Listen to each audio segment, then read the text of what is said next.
Oke, selanjutnya. Karbohidrat ada pertanyaan? Tidak ada? Oke, lanjut ke kimia lingkungan.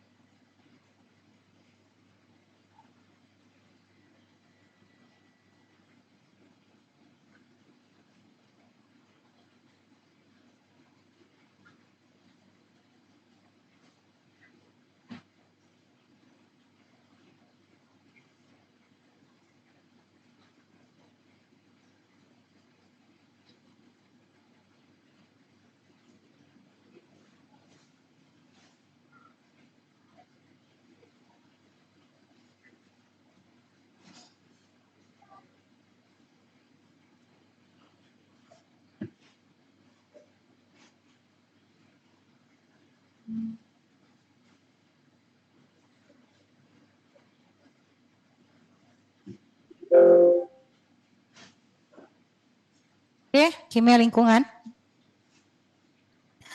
Bicara kimia lingkungan ini, sebenarnya sekarang sedang banyak terjadi pencemaran. Di Palembang terjadi apa?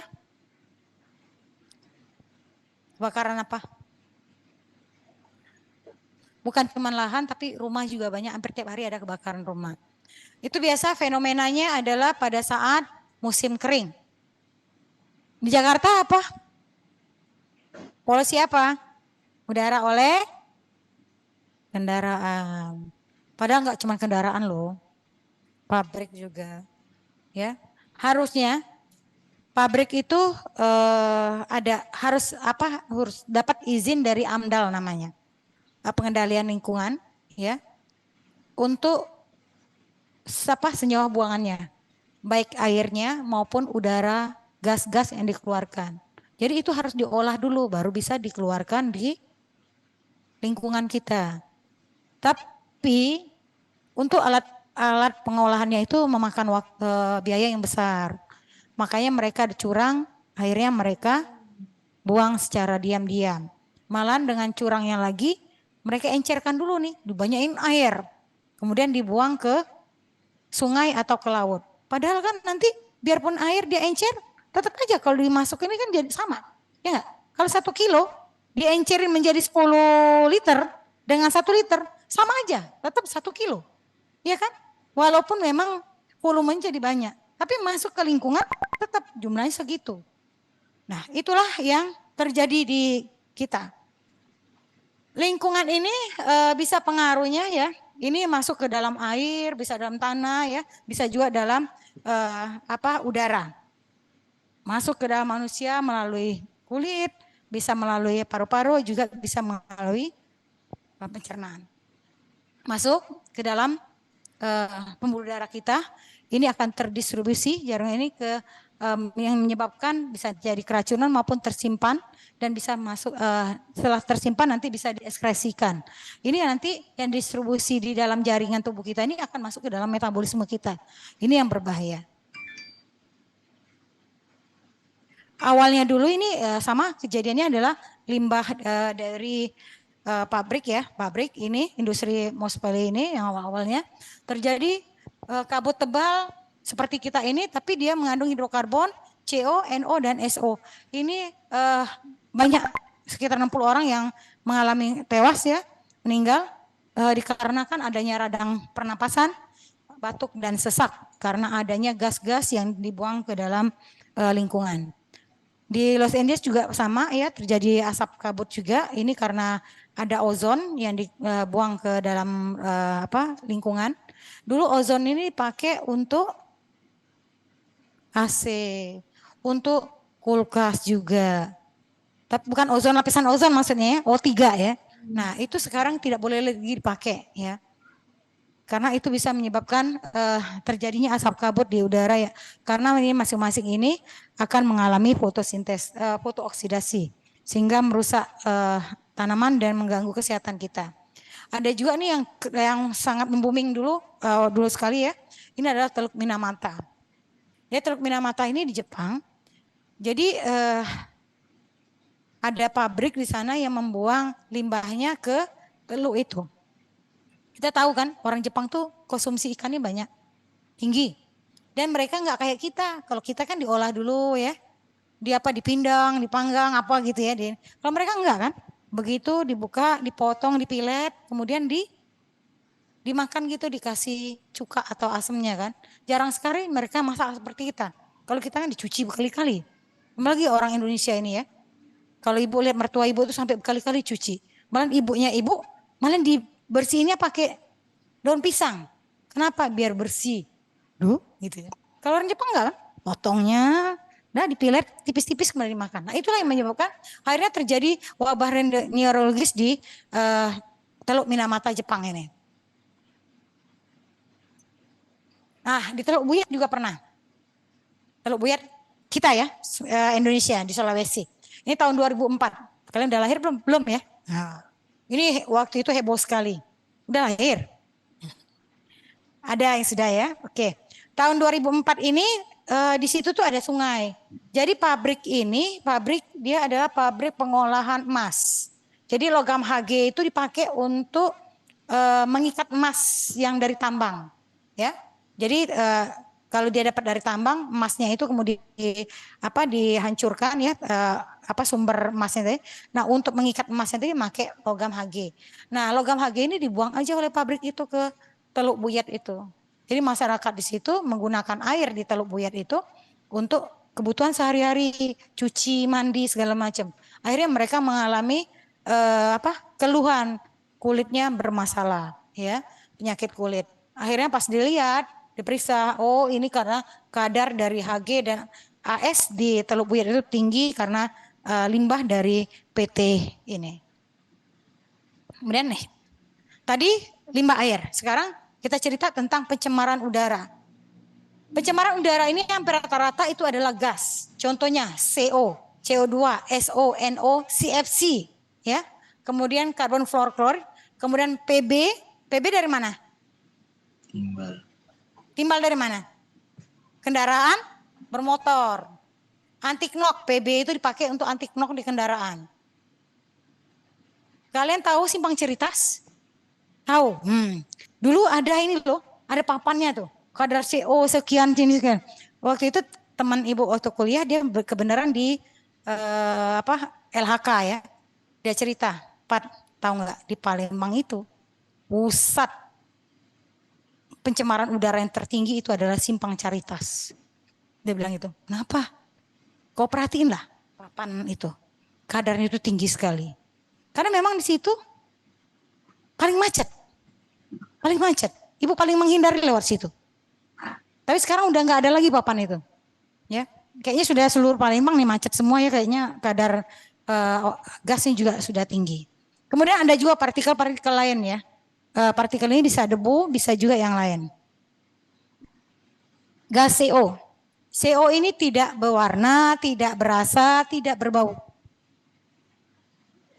Apa beda CO dengan CO2? Karbon monoksida CO, CO2. Apa bedanya? Oh, ya jumlah O-nya yang beda. Apa bedanya lagi? CO2 didapatkan dari hasil pembakaran yang, ya pernapasan boleh, tapi istilahnya pembakaran ya. Pembakaran yang sempurna. Pembakaran itu bisa jadi di kendaraan juga, di mesin juga itu ada yang sempurna karena oksigennya mencukupi sehingga terjadilah pembakaran yang sempurna sehingga bahan tadi pecah menjadi CO2. Tapi CO ini terjadi pada saat asupan oksigennya kurang sehingga terbentuklah CO. Dulu ada berita ibu baca, jadi ini lagi pacaran nih di mobil ya, nonton drive thru yang mobil, kan pada nyalain semua ya nggak? Rupanya mobilnya itu nggak kedap. Hasil dari dari pembakaran mesin itu keluar gasnya masuk ke dalam mobil itu. Besok paginya dilihat ini ke mobil kenapa nih ada di sini. Dilihat udah pingsan aja semuanya. Yang dua itu tadi. Pas diperiksa itu tadi. Karena kebocoran gas CO tadi itu menyebabkan dia menjadi keracunan dan dia menyebabkan dia menjadi pingsan. Ya. Makanya kendaraan-kendaraan tua itu diharapkan untuk dikir. Kenapa? Itu polusinya CO-nya akan menjadi lebih tinggi. CO ini daya ikatnya dengan hemoglobin itu besar sekali dibandingkan CO2. Sebesar 210 kali dengan oksigen. Kalau ada oksigen, ada CO, maka hemoglobin kita tidak akan mengikat oksigen. Tapi mengikat CO. Nih, kenapa harus pakai AC? Coba kalau nggak pakai AC. Panas, iya. Selain pengap. Kenapa pengap? Karena oksigennya nggak ada. Semua kalian kan, ibu mengeluarkan CO2 semua. Jadi panas. Makanya harus ada AC. Ya, tambah lagi sekarang lagi asap gini, AC sangat membantu sekali. Kita tidak bisa mengharapkan udara dari luar. Ya. Banyak tuh di medsos juga udah sebut ya bahwa udara Palembang ini sudah tidak sehat. Tapi masih mending ini. Pernah tahun kapan ya? Kalian masih SD kalau nggak salah. Sampai ke sekolah pun disuruh pakai masker ya. Asapnya tebal sekali. Pesawat tidak bisa mendarat di atas di bawah jam 9. Harus di atas jam 9. Ini pengaruh CO terhadap kesehatan ya. Jadi kalian bisa baca sendiri. ppm tahu artinya? Part per million. Apa artinya? Mikrogram per mili. Ya. ppm, part per million. Atau BPM ya. Kemudian ada lagi nih, CO2. CO2 tidak beracun ya. Berguna bagi tumbuhan untuk apa? Fotosintesis. Kapan fotosintesis berlangsung? Ada cahaya. Ya, ada sinar UV. Jadi kalau malam hari kita mengeluarkan CO2, tanaman enggak punya sinar UV. Maka fotosintesis tidak akan bisa berlangsung. Makanya malam-malam kalau di dalam rumah itu ada tanaman, sebaiknya tanaman dikeluarkan. Tambah lagi kalau tanaman itu gede, ya, karena itu berbahaya. Kemudian di sini CO ini juga bisa menyebabkan CO2 bisa menyebabkan suhu yang menjadi tinggi sehingga menjadilah efek yang namanya efek rumah kaca. Sumber pencemarannya dari pembakaran yang menghasilkan gas CO2. Ada juga nih gas SO. SO ini SO2 sulfat ataupun sulfit ya. Ini sangat reaktif, baunya sangat tajam untuk SO2. Dengan air SO ini bisa bereaksi dan membentuk suatu yang namanya itu adalah hujan asam ya. Konsentrasinya itu pada 6 sampai 12 ppm ini bersifat iritan bagi kulit dan saluran lendir. Efek SO pada kesehatan ini pada tanaman dia terjadi nekrosis ya, jadi daunnya menjadi kuning-kuning. Efek pada benda mati, contoh yang logam-logam ini akan menjadi karatan.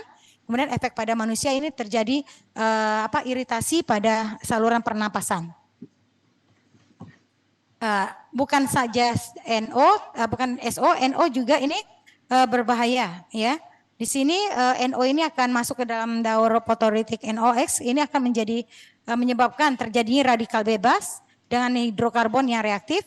Ini bisa terbentuk suatu senyawa yang namanya peroksi asetil nitrat, yang ini yang akan membahayakan.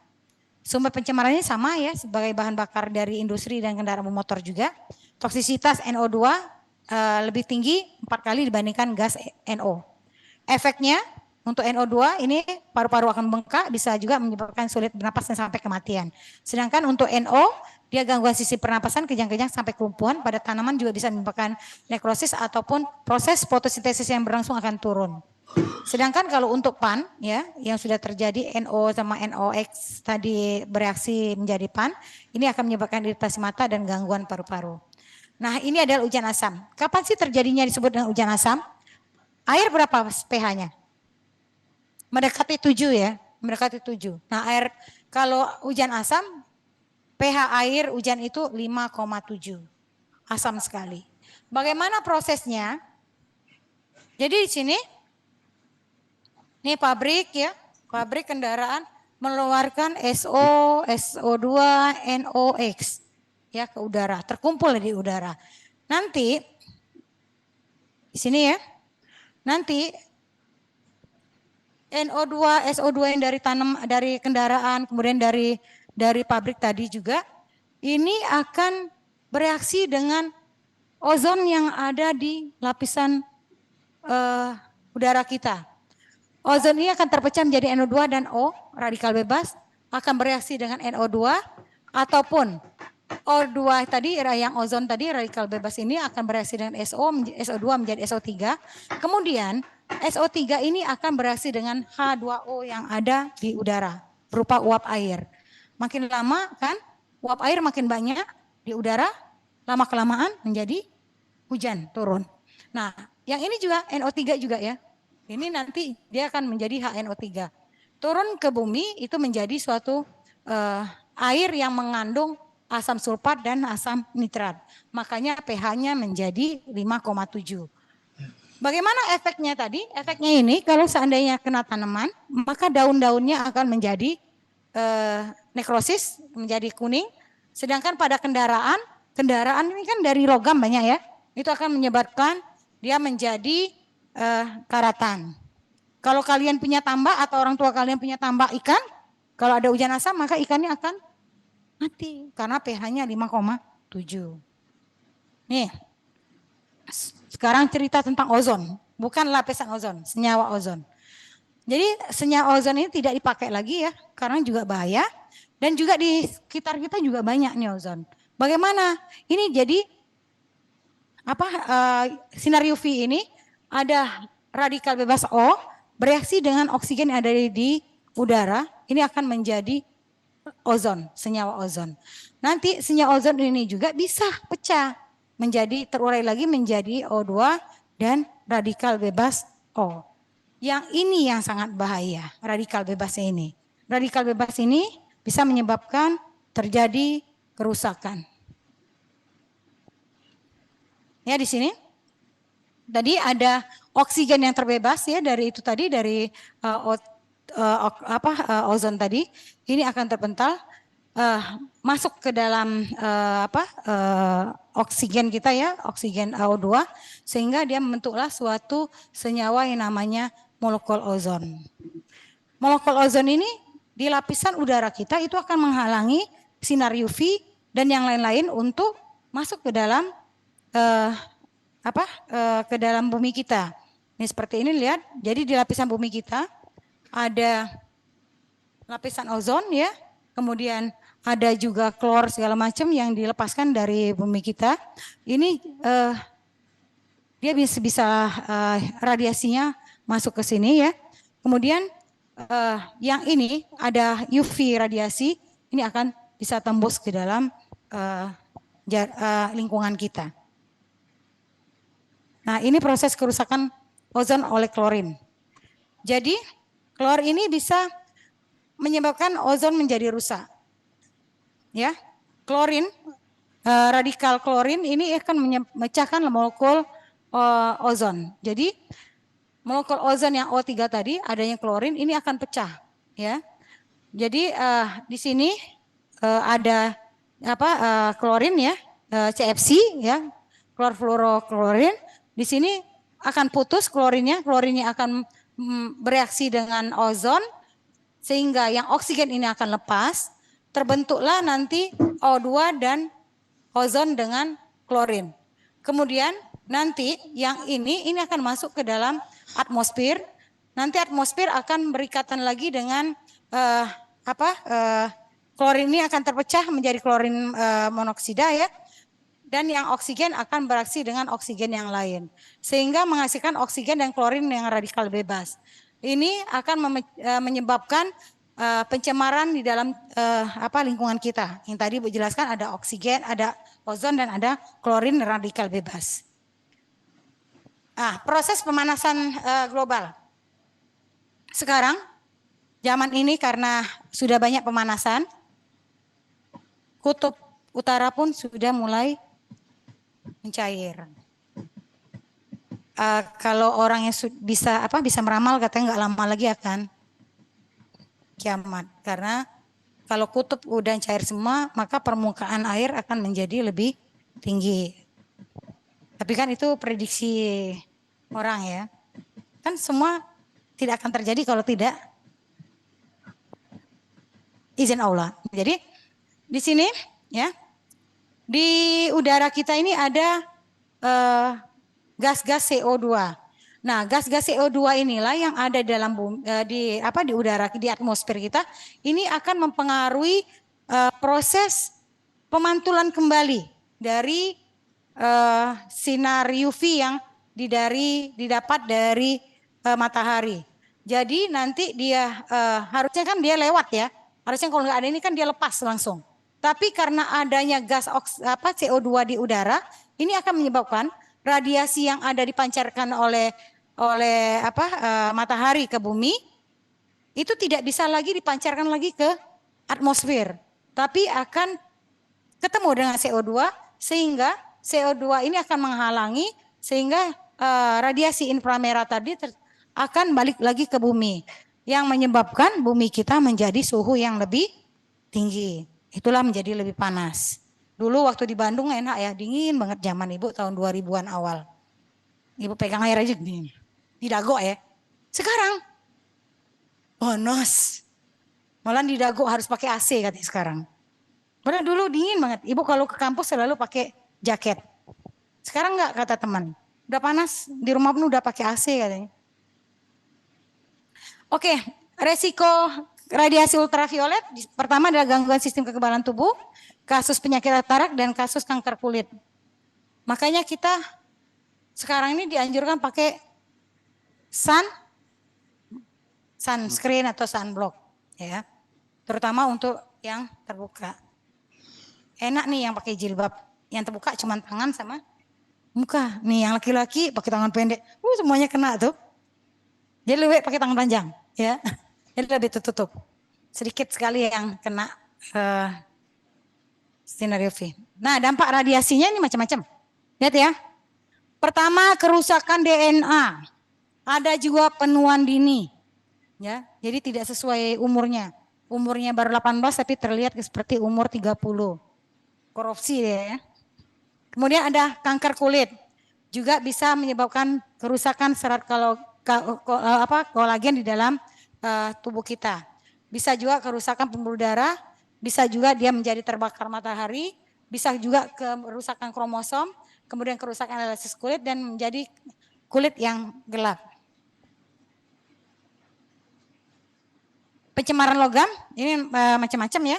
Ibu hanya menjelaskan beberapa saja, 4 kalau nggak salah. Kenapa logam ini berbahaya? Karena logam ini bisa berikatan dengan sisi aktif dari suatu enzim, sehingga enzim tersebut tidak bisa bekerja. Apa fungsi enzim tadi? Untuk membantu metabolismenya, reaksinya. Contohnya tadi, maltose akan memecah maltosa menjadi gugus penyusunnya, glukosa tadi. Tapi kalau seandainya maltose tadi berikatan dengan enzim, berikatan dengan logam, maka maltose tidak bisa bekerja untuk memecah menjadi monosakarida. Itu bahaya. Itu sisi secara umumnya ya. Nanti ada khusus dia enzim yang mengandung gugus es. Dia tidak akan bisa berikatan, tidak bisa bereaksi. Proses ini sumbernya itu macam-macam tadi ya, industri, batubara, logam dan segala macam. Besar kecil ini jumlah dari logam yang terkontaminasi atau yang masuk ke dalam pencemaran tersebut tergantung dari sifat logam itu sendiri ya, dari gaya gabungnya, kemudian juga dalam kondisi pembakaran. Kalau pembakaran terlalu tinggi itu akan menyebabkan logam menjadi lebih mudah terlepas. Di sini ada kita kan sudah alternatif diminta supaya menggunakan batu bara karena sumber minyak mentah kita udah makin berkurang. Ada sedikit dilema sebenarnya. Kenapa? Batu bara ini mengandung logam yang lebih besar dibandingkan dari minyak mentah. Lihat ya, AS-nya juga lebih gede kan? Kemudian CD-nya gimana? Juga lebih besar. PB-nya juga lebih besar. Untuk HG-nya, ya dia lebih rendah. Dari 4 logam ini cuma 1 yang dia rendah. 3 yang lain yang berbahaya. Makanya perlu dari perusahaan batubara ini untuk bagaimana usahanya agar kadar logam yang ada di dalam batu bara itu menjadi rendah, dan kalau dipakai sebagai sumber untuk energi pembakaran ini tidak mencemari lingkungan. Pertama arsen ya. Nih arsen ini kemarin kuliah yang mineral udah kan, penting untuk reproduksi, bentuknya macam-macam. Bentuk yang gasnya ini yang berbahaya, yang paling beracun. Sumbernya macam-macam ya. Untuk pengobatan arsen ini banyak digunakan. Contohnya untuk obat trypanosomiasis ya, untuk penyakit tidur yang berasal dari parasit ya, parasit spesies trypanosa ya. Kemudian ada juga untuk penyakit amebiasis ya. Dia infeksi usus besar dan infeksi hati yang disebabkan oleh parasit Entamoeba histolytica ya, dan juga bisa untuk leukemia.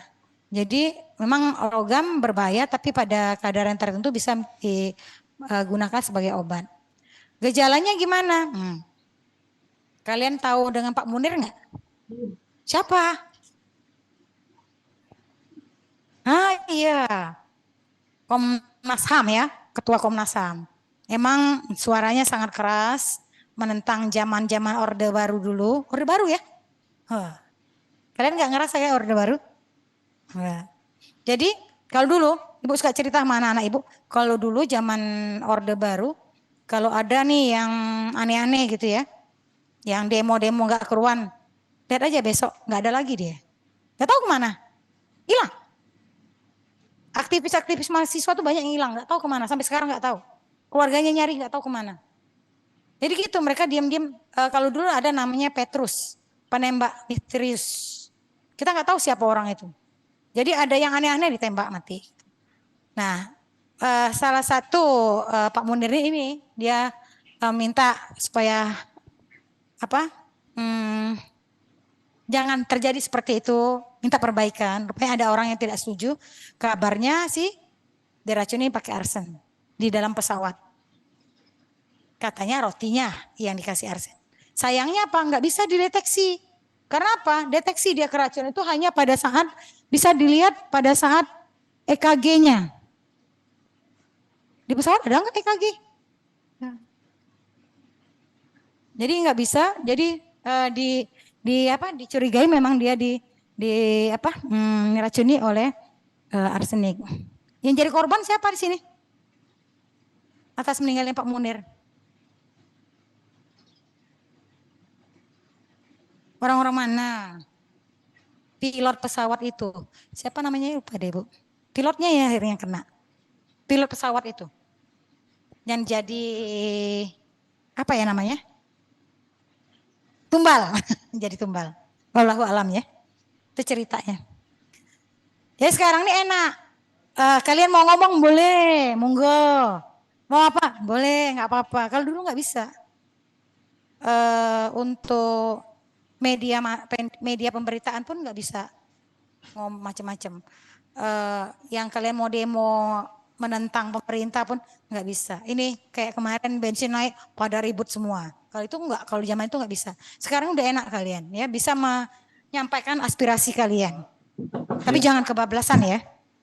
Oke, ini juga bisa arsen ini juga bisa dipakai untuk penyakit kulit ya. Jadi kalau dioleskan di kulit ini, dia sekalian mengandung arsen, itu kulitnya akan menjadi kemerahan. Keracunan kronisnya ini gejala umumnya adalah dia terjadi kelelahan, kurang nafsu makan, berat badan menurun, dan iritabilitas. Yang khasnya adalah nanti ada garis putih di kuku, ya. Nanti kalau kuku kalian lihat di sini kuku ada garis sambungan, bukan yang di bawah ini ya. Di antara kuku ini ada garis putih. Nah itu adalah keracunan dari arsen ini. Nih seperti itu. Siapa itu? Nah, lihat ya. Di sini ada persambungan nih, warna kuku putih. Ini artinya dia keracunan arsen sedikit demi sedikit. Kalau Pak Munir dia langsung banyak, dia menjadi mati, tidak sempat terbentuk putih di kukunya. Kenapa arsen ini membahayakan? Ya, arsen ini bisa menyebabkan enzim kompleks yang harusnya masuk masuk ke dalam asetil koenzim A dan masuk ke dalam siklus TCA untuk menghasilkan energi, ini tidak bisa bekerja karena arsen akan mengikat enzim kompleks ini menjadi enzim kompleks dihidrolifoil arsenik kelat. Sehingga asetil koenzim A tidak terproduksi, kemudian siklus TCA tidak bisa berlangsung sehingga energi tidak bisa dihasilkan. Ibu udah cerita kemarin energi diperlukan untuk apa? Semua aktivitas, jantung bergerak, nafas berkontraksi untuk melakukan pernapasan. Nah, ini adalah contoh dari keracunan AS ya. Jadi kalau glyceraldehyde tadi ya, enzim A tadi, ini kalau dia berikatan dengan arsen, ini akan menjadi satu arsenol 3 fosfoglycerat. Kemudian dalam keadaan non enzimatik dia akan terjadi 3 fosfoglycerat asam arsenat.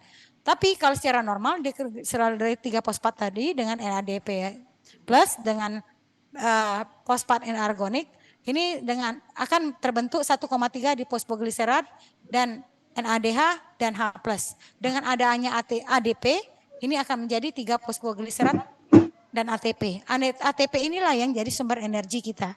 Jadi kalau ada arsen, maka ATP ini tidak akan terbentuk. Dia akan terbentuk 3 fosfoglycerat dan asam arsenat. Nanti di biokim akan belajar nanti ya. Oh, untuk glikolisis akan menghasilkan sekian ATP. 1 ATP akan menghasilkan kalori sekian. Nanti dibahas di sana. Kemudian kadmium ya. Kadmium ini adalah unsur logam putih kebiruan ya. Di sini bentuknya macam-macam ya, banyak digunakan juga sebagai baterai nikel gitu ya. Nah, itu ada untuk fotografi juga, kemudian campuran perak dan gelas. Ada juga untuk fotokonduktor. Biasanya juga digunakan pada industri porselen dan keramik. Mekanisme toksisitas CD ini macam-macam ya. Terutama kalau dia terakumulasi dalam hati ginjal, dia akan terikat menjadi bentuk metalothionin. Jadi CD-nya akan terikat dalam bentuk metalothionin. Nah, metalothionin ini itu adalah yang dia mengandung unsur sistein yang ada S-nya, di mana CD ini akan berikatan dengan gugus yang mengandung sulfur atau sulfhidril. Sehingga enzim tersebut yang seperti karboksil sistein ataupun histidil atau hidroksil dan fosfatidil dari protein dan purin tersebut itu tidak akan bereaksi. Jadi enzim itu akan dihambat oleh ini dengan aktivitas dari enzim alfa antitripsin sehingga enzim ini akan tidak berfungsi sehingga enzimnya menjadi sedikit sehingga akan menyebabkan gangguan paru dan juga pada gangguan pernapasan kita. Gejalanya toksisitas adalah biasanya saluran pernapasan malam gangguan, nausea, muntah, kemudian kepala pusing dan sakit pinggang.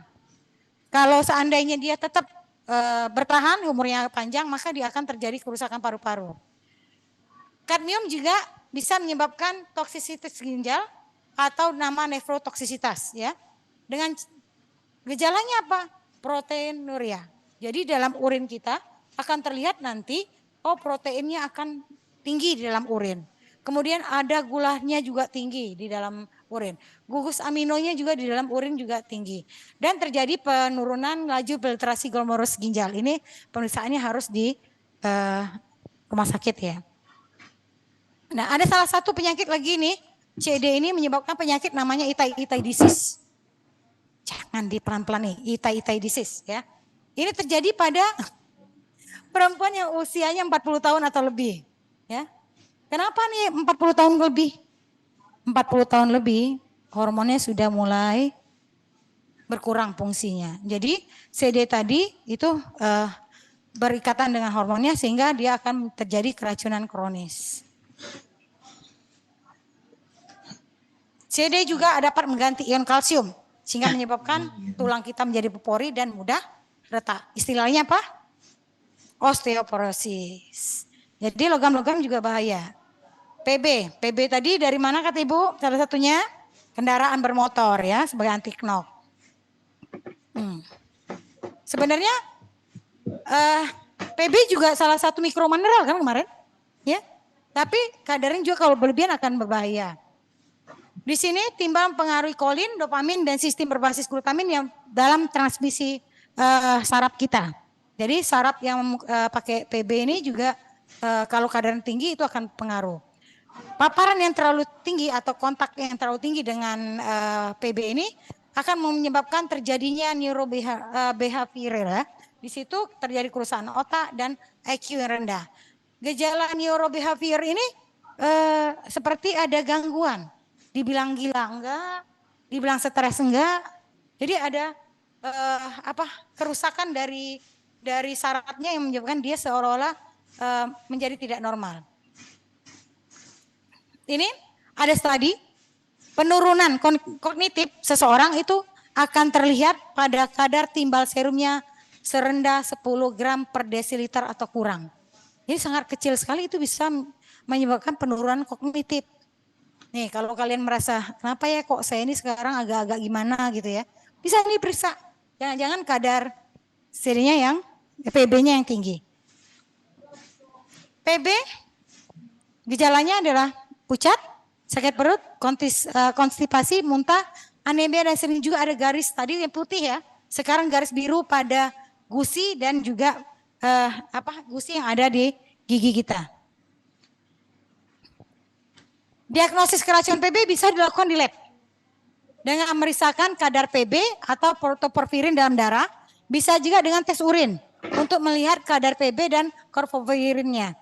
Logam PB juga sama, ya seperti CD tadi bisa ganti ion kalsium sehingga tulangnya menjadi kropos. Jadi beberapa logam bisa menyebabkan osteoporosis. Nah, ini bagaimana logam PB ini menyebabkan inaktivasi dari suatu enzim. Lihat ya. Di sini ada sintesis ALA, asam amino levulinic acid ya. Di sini sintesis ini akan menjadi delta aminolevulinic acid.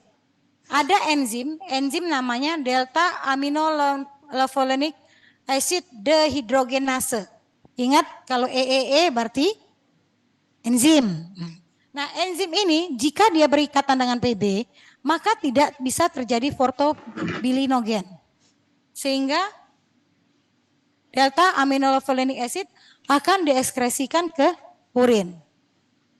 Ya, tapi kalau seandainya bukan enzim ini nih yang berikatan dengan PB, berarti bisa terjadi porfobilinogen, kemudian dirubah menjadi oroporfirinogen 3, kemudian menjadi coporfirinogen 3. Ada enzim lagi nih di sini. Ada enzim coporfirinogen dekarboksilase. Kalau enzim ini yang terikat dengan PB, maka protoporfirin 9 tidak akan terbentuk. Dia akan terbentuk tetap menjadi coporfirinogen 3 yang akan dieskresikan melalui urin. Kalau seandainya enzim ini yang tidak, bisa jadi enzim peroklatase yang kena. Kalau enzim peroklatase yang kena bisa dilihat dengan cara adalah tidak terbentuknya PB dan kadar protoporfirin 9 di dalam darahnya tinggi. Harusnya di dalam darah tidak ada portoporfirin karena portoporfirinnya harus berikatan dengan Fe2+, ini menjadi hemoglobin. Jadi ada 3 enzim yang bisa berikatan dengan PB. Untuk melihatnya di enzim mana dia terikat, dilihat dari pemeriksaan di lab. Enzim mana? Oh, enzim kelotase berarti tidak terbentuk hem, berarti portoporfirin 9 dalam darahnya tinggi. Atau bisa enzim ini nih. Iya. Dilihat dari mana? Iya. Kalau enzim ini yang terikat dengan PB?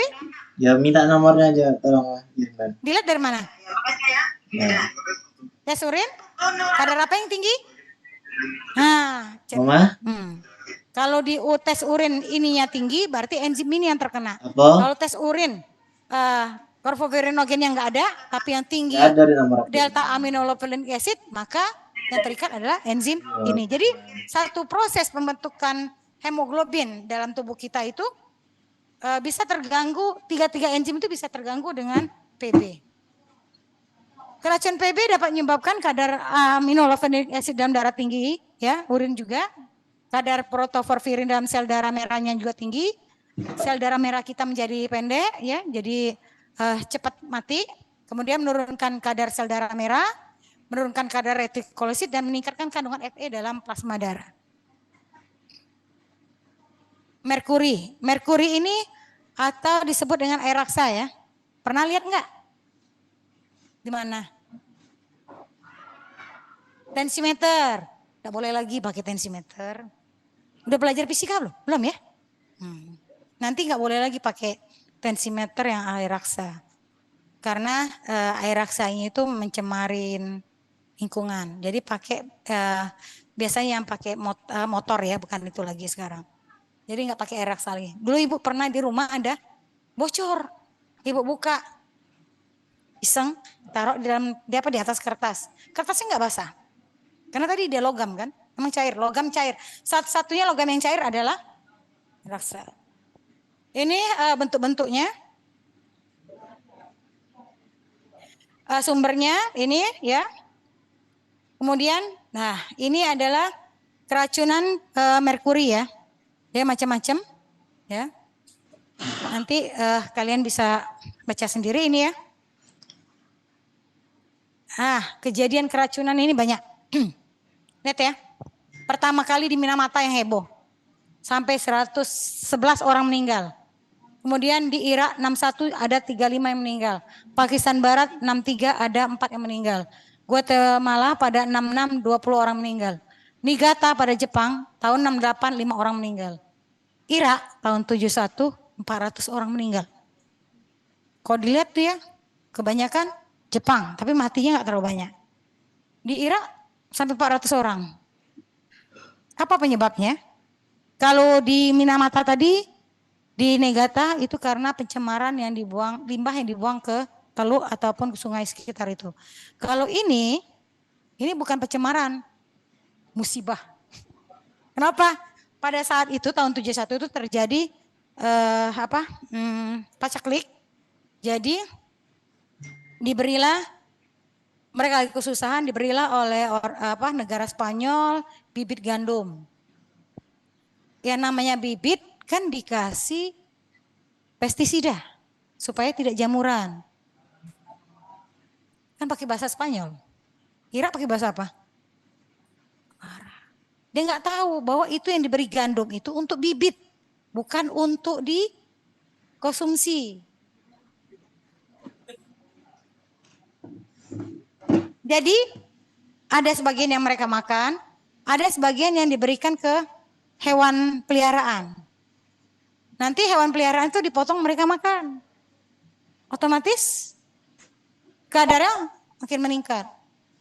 Jadi sebagian aja yang dijadiin mereka bibit. Karena tadi tidak ada komunikasi yang menjelaskan bahwa gandum yang diberikan ini bukan untuk konsumsi, tapi untuk bibit gandum yang sudah diberi pestisida Hg. Mati semua tuh 400 orang. Oke, itu untuk kimia lingkungan. Ada pertanyaan? Sekarang kita pretest.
Yang di rumah udah dapat linknya? Udah. Silakan buat nama, NIM, dan kelas.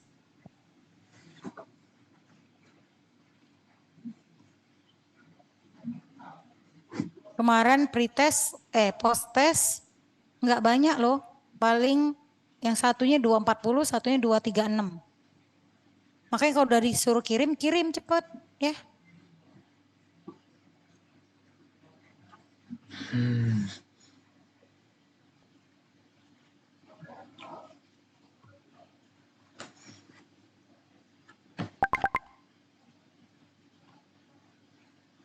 Oke, udah.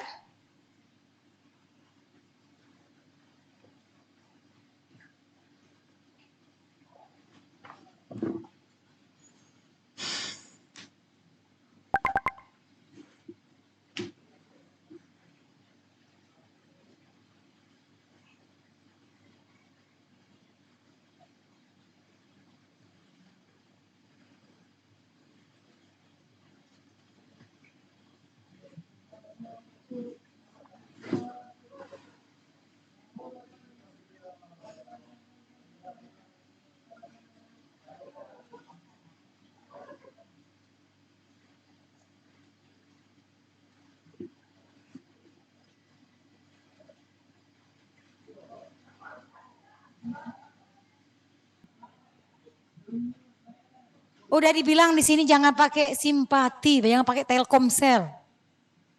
Pakai XL, pakai Indosat. Ibu bukan endorse ya, tapi emang pengalaman. Jadi simpati ibu nggak pakai lagi sekarang. Ada nomornya, nomor simpati kan di kalian? Nggak pakai data seluler lagi itu. Udah? Oke, satu. Yang di rumah siap ya? Satu. Kekuatan untuk berikatan dengan hemoglobin, senyawa berbentuk gas ini 210 kali dari oksigen berbentuk berikatan. Gas apakah itu? 2.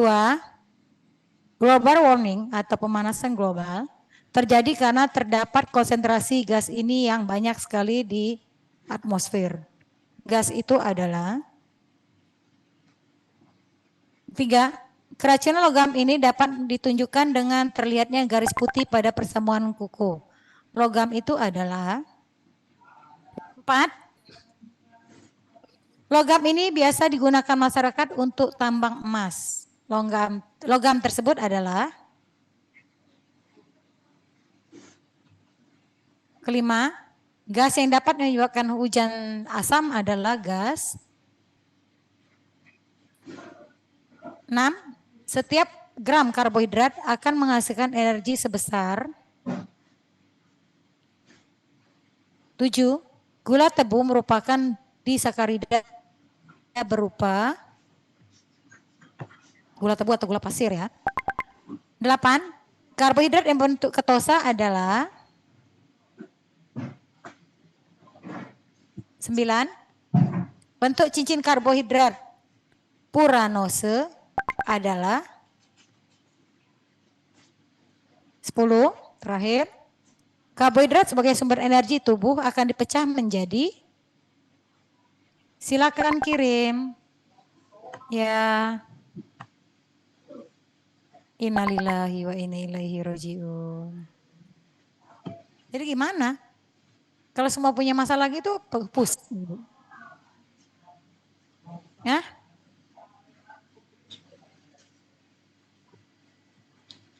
Nggak bisa dikirim atau nggak bisa dibuka? Kenapa? Kenapa nggak bisa? Kenapa? Kenapa nggak bisa terkonek tuh kenapa? Nah itu pusing ibu. Oke silakan kirim. Ibu hitung sampai 10. 1, 2, 3, 4, 5, 6, 7, 8, 9, 10. 239 yang terkumpul nih. Oke. Mau istirahat dulu apa lanjut? Istirahat. Berapa lama?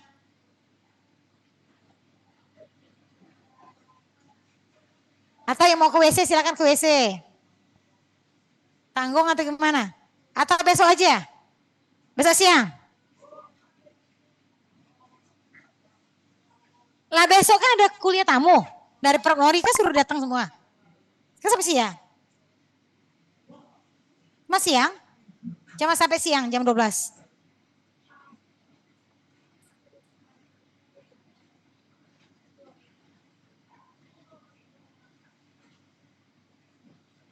Jadi gimana? Lanjut istirahat. Yang di rumah gimana? Mau lanjut atau mau istirahat? Di rumah enak bisa ngilang dia ya.